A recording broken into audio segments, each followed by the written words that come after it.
So here if I want to convert this current source of magnitude, current source की magnitude is 5 amperes, this resistance is equal to 2 ohms. This I can convert into its equivalent voltage source of rating 5 into 2, that is equal to 10 volts. And the same resistance, see the condition is what? RSH must be equal to RS must be equal to R. And how much is R? R is equal to 2. So here this 2 ohm resistance must be connected in series with the source. When the same resistance 2 ohms is here in parallel with the source. Here the current is 5. And this equation is which equation? This is Ohm's law. V is equal to I into R. So apply Ohm's law. Equate these two resistances, find out the equivalent voltage or current source. Now this is useful to make the DC circuits simpler.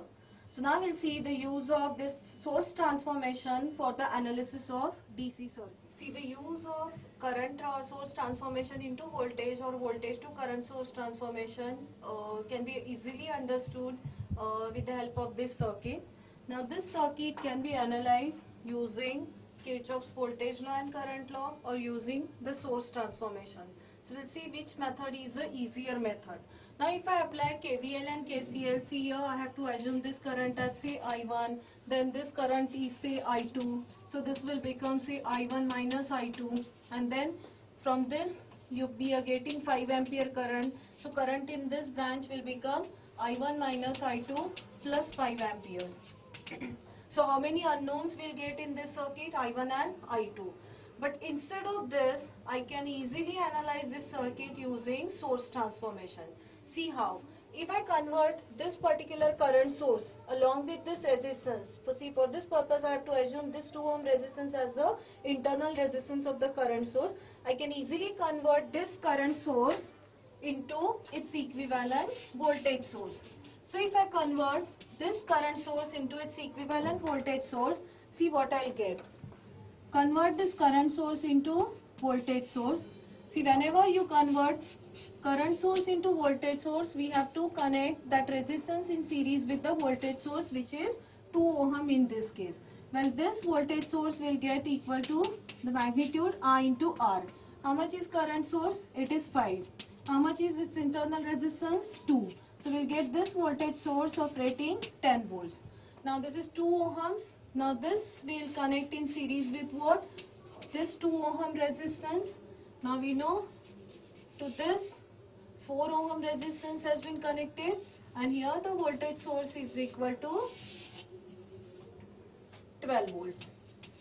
Now see this circuit. This is a simple circuit where this 2 and 4 ohm resistances, they are in series, and this voltage source is there. So this circuit becomes a simple circuit with only 2 loops. So this circuit is the easier circuit as compared to this circuit.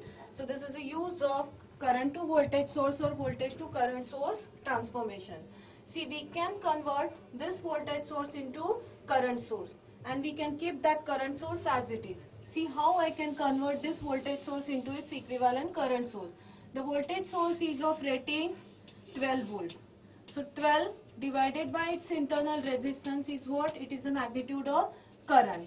And then this 1 ohm resistance I have to connect in parallel with this. Now how many resistances are in parallel? This 1 and 4, they are in parallel.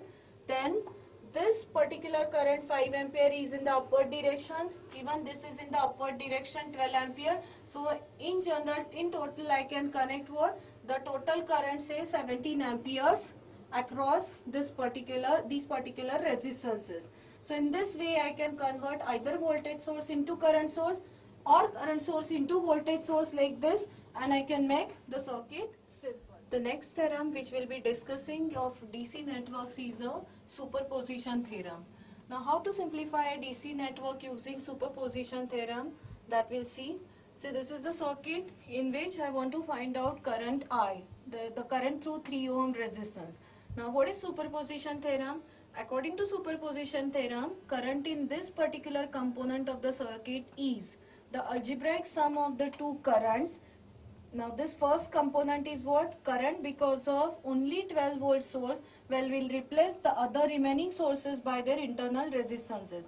Now in this circuit there are two electrical sources. One is 12 volts voltage source and the other one is 5 ampere current source. So when I am considering 12 volt source, I will replace all the remaining sources by their internal resistances. Now in this case the internal resistance of the current source is infinity. So we'll open the circuit when we'll consider this 12 volt source, and when we'll consider 5 ampere source, we'll short the 12 volt source.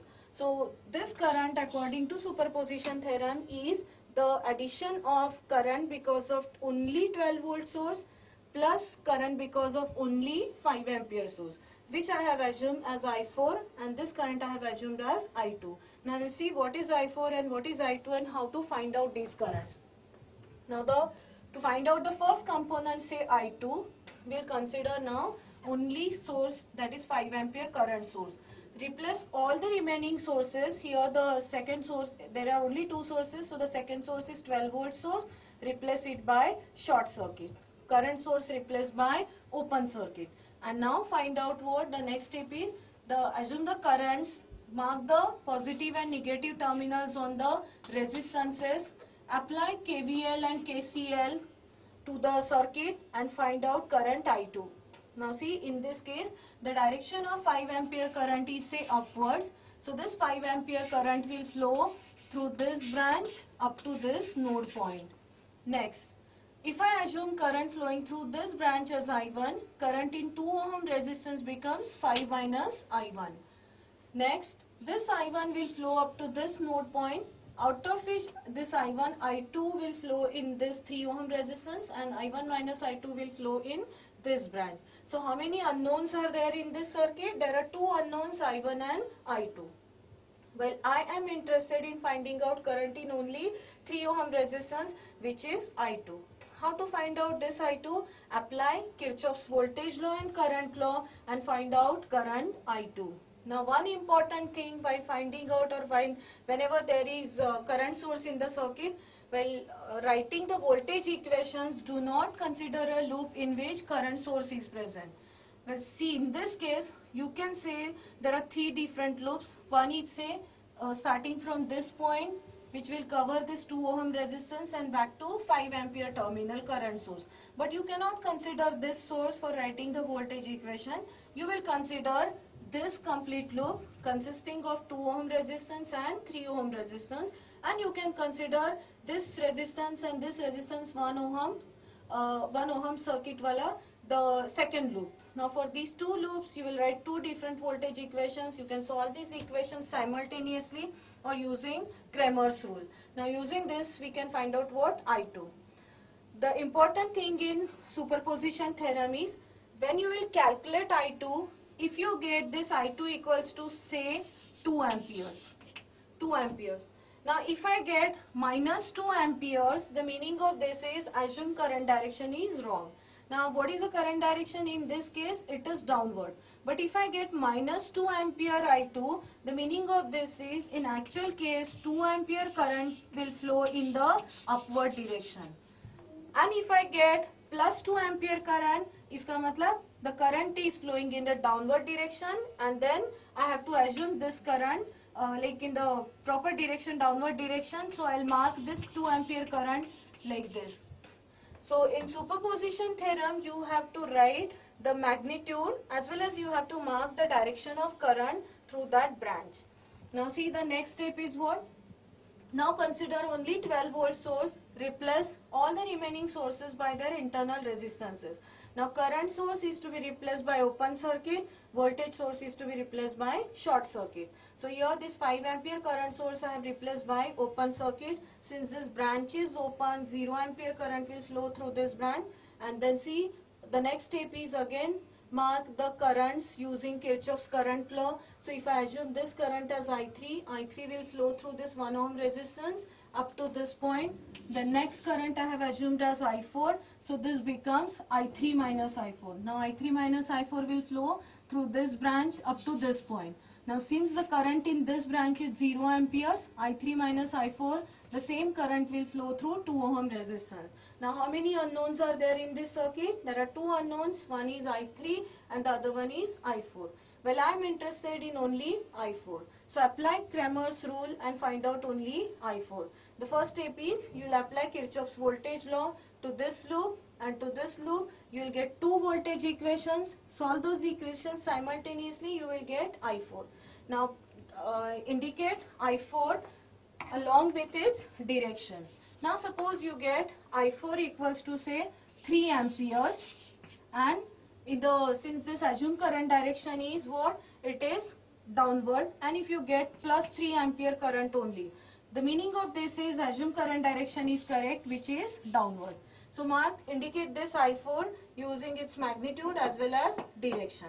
Now what is superposition theorem?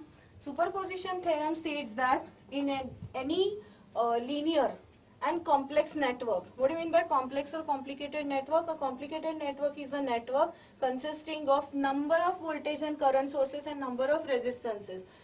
In such a network, current through a particular element or voltage across any particular element is the algebraic sum of the currents or voltages across that element, algebraic sum of the currents flowing through or across that element, considering each voltage source or current source separately while replacing all the remaining sources by their internal resistances. So in this case, in short, the current in this particular component is the algebraic sum of the two currents. This current is because of only 12 volt source and this current is because of only 5 ampere source. Now since I4 is equal to, in this case, 3 amperes in downward direction, and since I2 we have got 2 amperes in the upward direction, I have assumed minus current. Minus, the meaning of minus sign is magnitude is 2 but its direction is opposite to the assumed direction.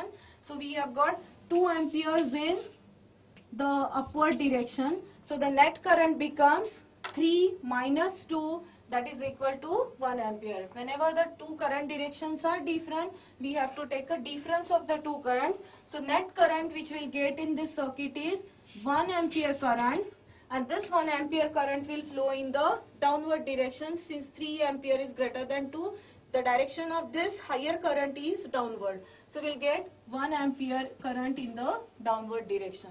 So this is superposition theorem.